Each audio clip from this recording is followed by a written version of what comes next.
Hello and welcome to the radiotimes.com Doctor Who podcast. My name's Hugh. My name's Morgan. Yes, Morgan's back. It's been a few weeks. Hooray. Morgan, you may have noticed, gets the exclusive privilege of introducing himself. I'm not sure why that is, but he does. Or everyone else I introduce. But yeah, we're back. We're back reunited to talk about Doctor Who in a surprise twist on our usual format where we talk about Doctor Who. But specifically, we're talking about Doctor Who's future, which seems like we've been talking about a lot recently. We've been looking at, the next series. We're looking at Jodie Whittaker's departure, Chris Chibnall's departure. And this time we're doing that as well, but we're kind of going a bit more abstract. Morgan, I don't know if you can explain. Well, basically, this is kind of spun off from the fact that we've heard a little bit about what's next for the show after Jodie and Chris leave, and it sounds pretty radical. It does. Although radical meaning fundamental change rather than sort of super fly and cool in a very 1990s sort of way. So speaking at last week's Edinburgh TV Festival, Piers Wenger, who's the director for drama at the BBC, he was asked if he had a plan for Doctor Who beyond 2022, which is when we'll see Jodie Whittaker and Chris Chibnall depart. And his response was, "No, I don't. As with any change of Doctor and showrunner, it will be ambitious and radical. We will have to look at the TV landscape in which it will play, so change is ahead." And those few words, Hugh, sent shockwaves through Doctor Who fandom. What does it mean that there's no plan? Is there really no plan? Or is he just keeping his cards, playing his cards close to his chest? How radical exactly is the new series of Doctor Who going to get? I mean, I thought Doctor Who couldn't get any more radical than when we had Peter Capaldi in shades playing an electric guitar on a tank. But it turns out it can be even more radical than that. I think the problem I've now had is that since I've just started saying, yeah, radical, I can't hear them any more ways. No, it's really interesting because obviously there have been these rumours knocking about for a while that the show could be wrested, the sort of horror story for Doctor Who fans, with some sort of horrible Vietnam-style flashbacks to the late 80s. But I think it's interesting because I kind of didn't think anything of those rumours really until I heard this thing. And I was kind of like, oh, that is interesting, the fact they're kind of saying, we've got no plans. But, that doesn't mean that Doctor Who's like cancelled, which is a thing we've discussed in this podcast before. Should the provocatively titled "Should Doctor Who be cancelled," which we did a few months back, it could just mean that, they kind of want to have a little break and then kind of a sort of a reset, which obviously is kind of pretty common. I mean, the whole point of the kind of Jodie Whittaker era was it was a reset on what had come before. To be honest, Stephen Moffat's last series with Peter Capaldi, they said this was a complete like reboot almost within, they said it was a complete reboot and they were like, also Missy's here again. And obviously Nardole, loads of returning characters. It didn't quite work, but it kind of worked for the first couple of episodes, So I think Doctor Who is obviously always kind of renewing, regenerating, it's a cliche to say it, but I'm kind of interested to see what that could mean with regards to like, does it mean just, it'll be totally radical in that it's like, here's a new actor and they'll do things slightly differently. Well, this is it. Is that radical change is not that radical in Doctor Who, right? Because if you swap out the showrunner, so you're changing the entire creative vision for the show, plus you swap out your lead actor, that's pretty radical change. And now I can't stop hearing it as meaning like super cool either. But that in itself is radical change. Presumably, he's speaking to something more than that, and also, everyone has seized on this word radical because it's an interesting word and also quite funny. But I think the follow-up sentence is actually, just as interesting, if not more, where he says, we'll have to look at the TV landscape in which it will play. And I think that potentially plays into these rumors of a pause, a rest, a hiatus, or at least kind of taking some time to reassess Doctor Who. Like Doctor Who's been in like constant production or near constant production now for getting on for 2 decades. Is it time not to cancel the show, but is it time to pause, to kind of reassess and say, yes, that things have changed unquestionably, but we've been making Doctor Who broadly in a certain way for a length of time. Should we think now about how we can adapt it for the times we're now living in? Because Doctor Who in 2005 worked brilliantly in 2005, but 2 decades on almost, does it need another revamp of that sort? If you were to put Doctor Who of 1985 on TV in 2005, it wouldn't work. So does what we consider to be new Doctor Who, does that need a significant revamp to work in 2022 and beyond? I mean, it's kind of an interesting point because, I mean, when you think about it as Doctor Who's like a machine that's kept on running, it's like there's never really been an opportunity to stop and think. No pause for breath, no. Yeah, it's because it's this sort of thing that has to keep going. It's kind of like, well, what's the thing we do to kind of keep it going? You know, so I think it could be actually kind of interesting.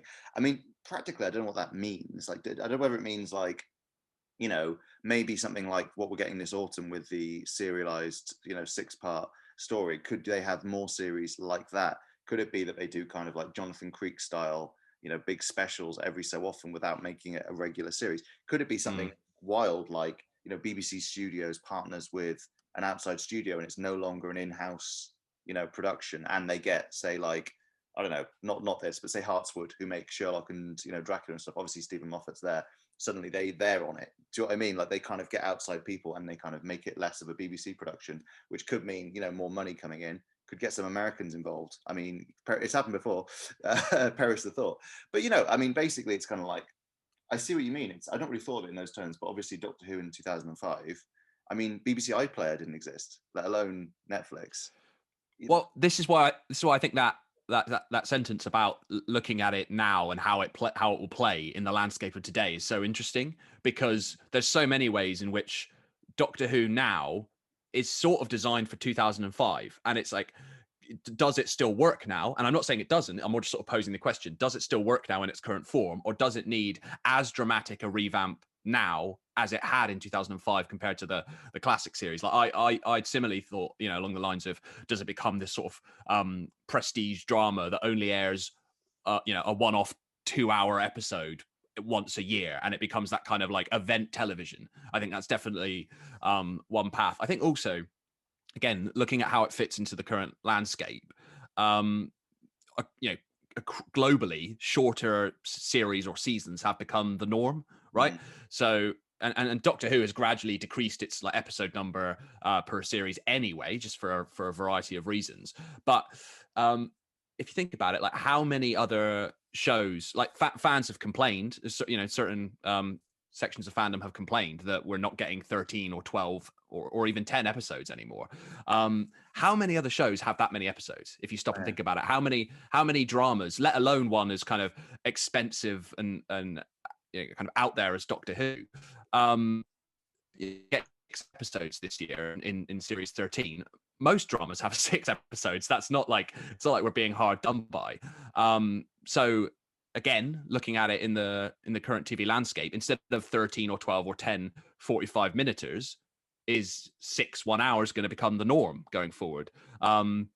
Maybe 3 2-parters, and you approach it like that. That's another way you could go. Definitely. I mean, there's so many different ways you could do it. And like they obviously have shifted a little. Like they have rather than 45-minute episodes, they have 50-minute now, which was a whole thing at the time. And it has to change things a little, I think. But you know, obviously you could just push the full hour. It'd be easier to schedule than it is. And in some ways, no, I don't mean this in a bad way. I feel like the moving to Sunday was another one where that kind of changed what Doctor Who was, because a Saturday night drama, I mean, that isn't really a thing anymore. Do you know what I mean? Like it's sad to say, but you know, it isn't, because you know, that's just not what goes for. That's an interesting one, where that's an example of where it has adapted. But then again, Sunday night like drama is obviously this established thing, right, for BBC One, the big Sunday night drama. But then Saturday night drama wasn't really a thing either prior to Doctor Who. Made it a thing briefly. Yeah, it didn't really exist, at least in 2005. And then Doctor Who was only on Saturdays because Doctor Who had always been on Saturdays, like in the classic series, and it was so they were like, let's try it. And as it turned out, it was a massive hit, and it proved that there was an appetite for drama on Saturday nights, which surprised people. And then the BBC and other broadcasters followed up with lots of kind of you know, Doctor Who copycats, if you like, that were looking to fill that slot. Shows like Merlin and Robin Hood.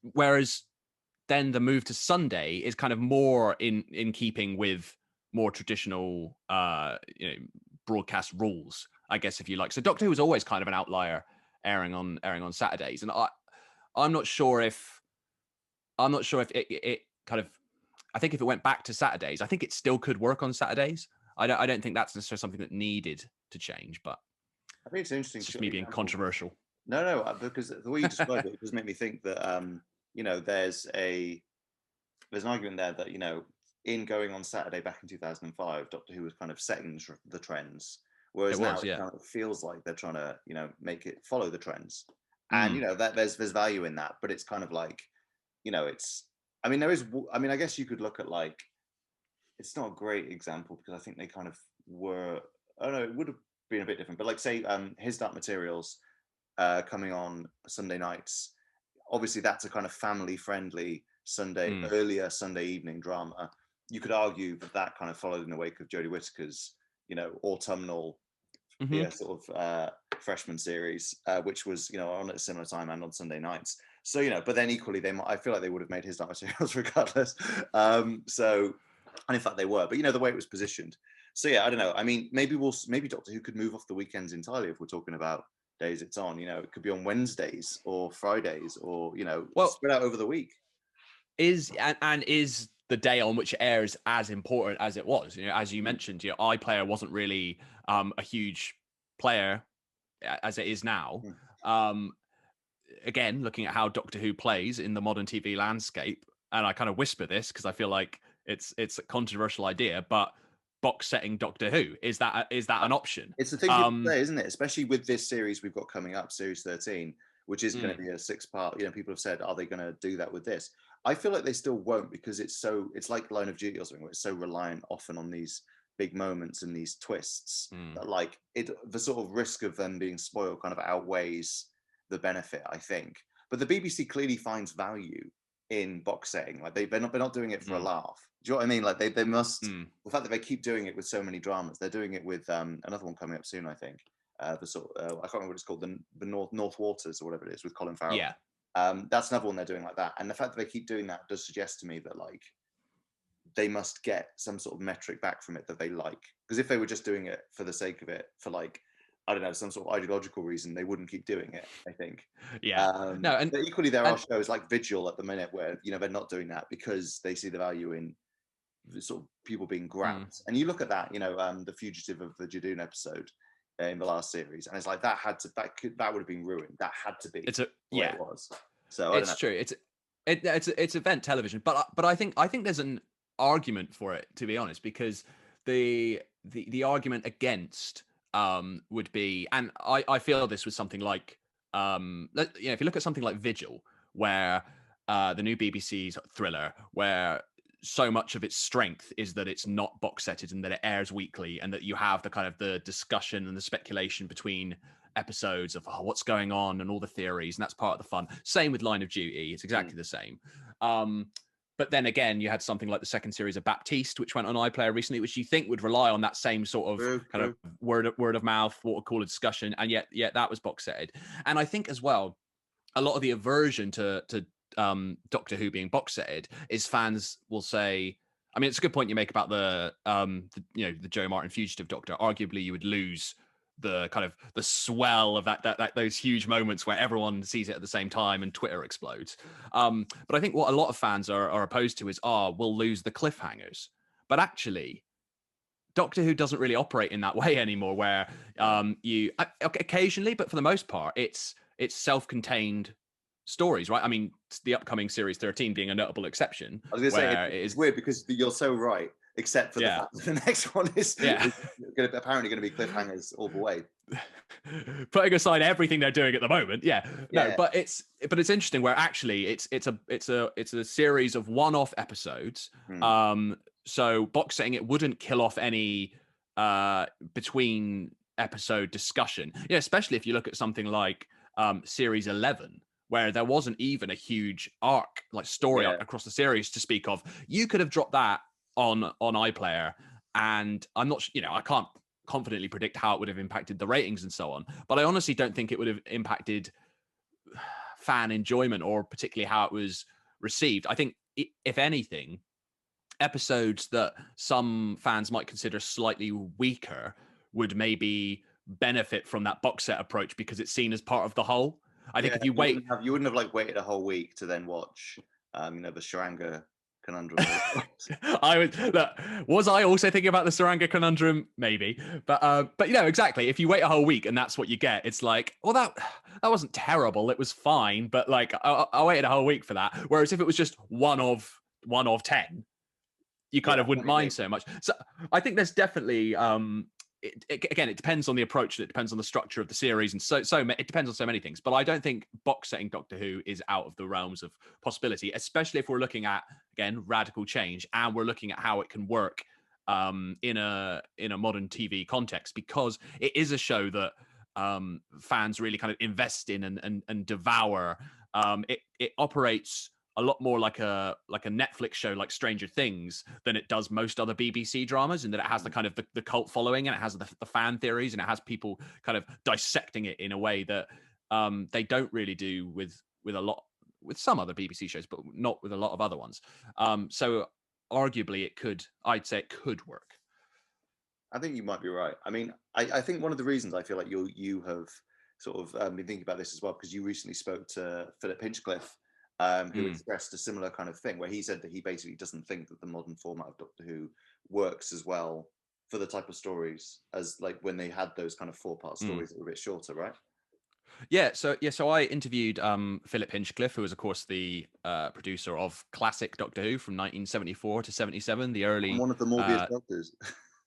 And one of the Morbius Doctors, lest we forget.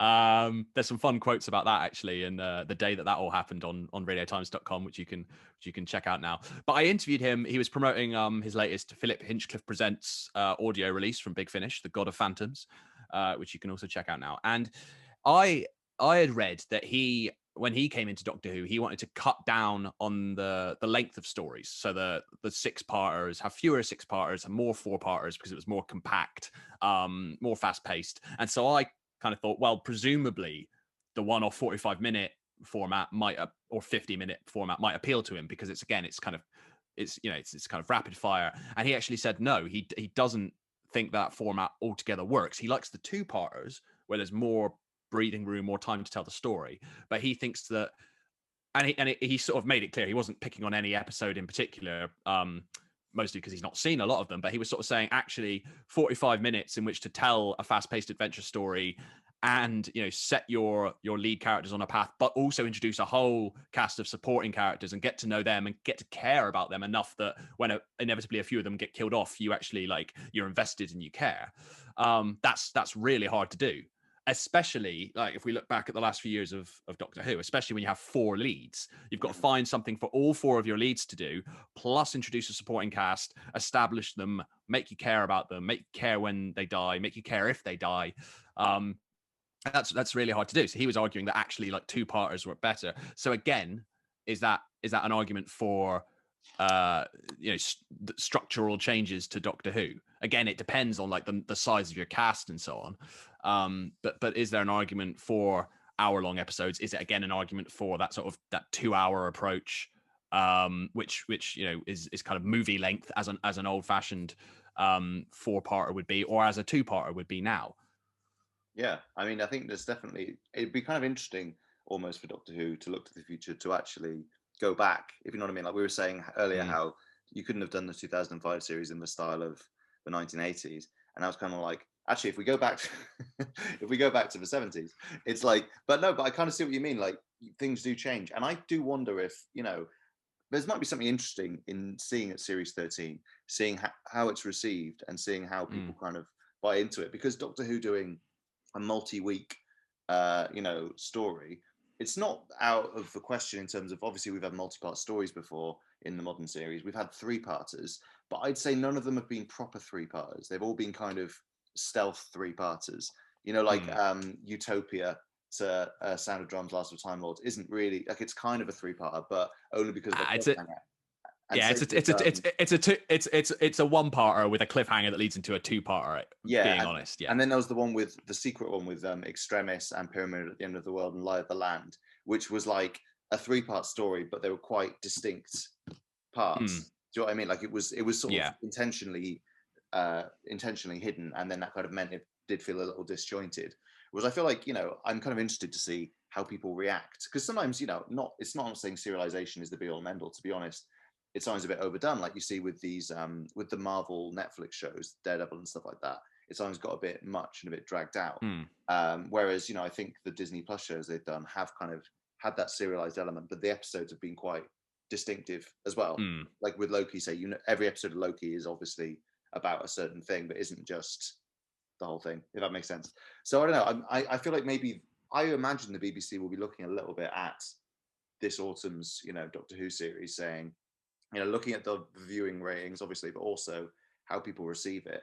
And I wonder if, you know, having a kind of 6-part series full of cliffhangers, you know, might on a Sunday night, people might kind of get brought in that wouldn't. Because, you know, previously, if you miss it in a week of Doctor Who, it's like, oh yeah, I'll catch up with it later. Maybe you won't. If you're kind of desperate to see what happens because of what's just happened, maybe that will pull people in. I don't know. It's kind of interesting. I mean, if you're looking at you know, what's the form of a BBC drama in 2021 that gets big ratings? It's your Line of Duties, it's your Vigils, it's 6-parters with cliffhangers that people that you know, going against what I just said previously, that aren't box setted, that go out on a, you know, on a Sunday night.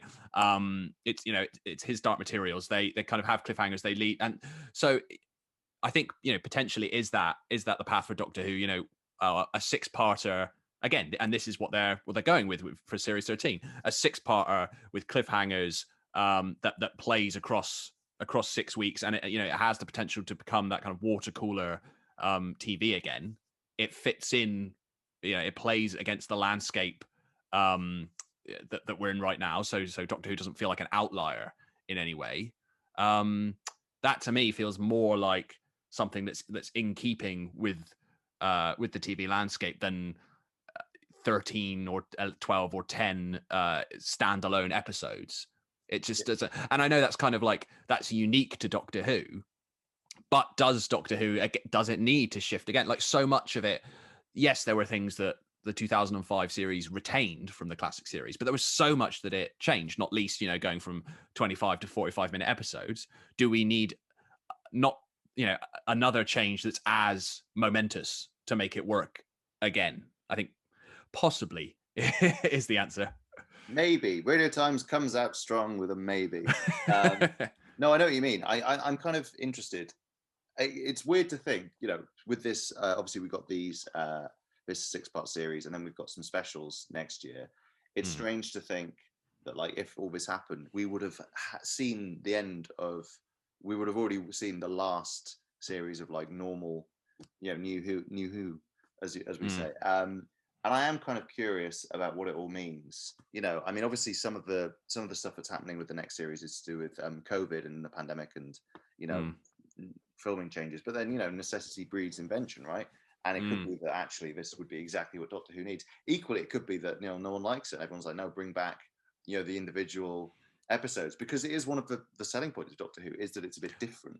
Do you know what I mean? It's not the same as these Netflix shows, these Amazon shows that are like, you know, Lost in Space or whatever, where it is just like, here's one adventure spread out over multiple episodes. It's like, no, each episode is its own story with its own unique setting and unique characters. So it's expensive, I would imagine, and like really difficult. And so, you know, we've seen Doctor Who in the past make big changes, like stranding the Doctor on Earth for reasons because of that. It's not, you know, it's not out of the question. I'm interested to whether it would be kind of easier or whether it would be better, if you know what I mean. Like, would it actually be getting away from what makes Doctor Who kind of special? But equally, could it actually make Doctor Who better, even if it does that? Even if it makes Doctor Who a bit more like, say, Line of Duty. Doctor Who's not Line of Duty. It's about an alien. Yeah. It's a very delicate balance, which I think Russell T Davies got exactly right in 2005, and it could have gone very, very wrong, which is making Doctor Who enough like other stuff on TV at the time that it worked, but not changing it so much that it was no longer Doctor Who. So he kind of upped the, you know, people say sometimes as a negative, the kind of the soap opera aspects, but he kind of he gave the companion like real life and depth, and kind of expanded on their personal life and their family life, and he introduced elements of romance, which, bar very odd occasions, weren't really touched upon in the classic series, and kind of changed it in that way. But so much of it still felt like Doctor Who, and I think any change you implement now, radical or otherwise, you need to make sure that you're not throwing the baby out with the bathwater. The real question, though, of course, is if Doctor Who is rested and returns again in some new form, does that mean that new Doctor Who, new Who, does that now become classic Who? Or do we need to come up with a third name for this new era? Or does the new era become new Who? And then we just call everything sort of 2005 to 2022, like, I don't know, middle Who? This is going to throw all the reference books out of whack. Look, just take it from the show itself. It was New York, and it was new. We'll just get to new Who in like 2052, and we'll be sorted. I think the funny thing is, with what you were saying now about Russell T Davies, it kind of landed on exactly the thing again, which is like, no matter what happens, we kind of come back to the radical change will really depend on who's in charge. Like whether that means having to implement something that's kind of been ordained, or whether just through, a big creative change that they themselves bring in. And so, yeah, we kind of go back to, we don't really know what they mean. It will probably depend on whoever the next showrunner is. And that could be, in a year, that could be in 5 years, who knows? But I feel like the thing we can say for sure is Doctor Who isn't going to die. Do you know what I mean? It's not like it's worth too much. Even if the show wasn't on TV, there'd be, books, there'd be, Big Finish, there'd be spin-offs. And, I think it will probably stay on TV. It's just, whether it's on TV as much. It's been on TV less and less every year would be my kind of note. It's becoming like, there were years where we had an insane amount. I mean, to be honest, probably too many episodes for like anyone working on his mental health. Had like 14 episodes a year or something. And we haven't had that for a while. But, even now it's kind of like, now we've gone from like having 14 episodes literally every year to getting 10 every 2, I guess, roughly. Give or take a special and kind of some clever scheduling, so it looks like they have a Doctor Who thing at least every year. But yeah, I don't know. I think Doctor Who is here to stay. It just remains to be seen what form that staying is. Yes, indeed. But what do you think, listeners? Do you think Doctor Who is in for some radical changes, or do you think it's fine just the way it is? Would you like to see a return to multi-part cliffhangers, and if so, you're in luck because that's happening this autumn, or would you like to go back to the 13 episode 45-minute thing? Do you think it works? Do you think Doctor Who needs a rest? Most controversial question of all. Please let us know in the comments if you're watching on YouTube or anywhere else, on Twitter at Radio Times, Facebook at Radio Times. You kind of get the idea. We'll be back with more Doctor Who chatting soon. Until then, I've been Hugh. I've been Morgan, and we've both been radical. Yeah, we've both been radical. And now we're about to be rested. Goodbye.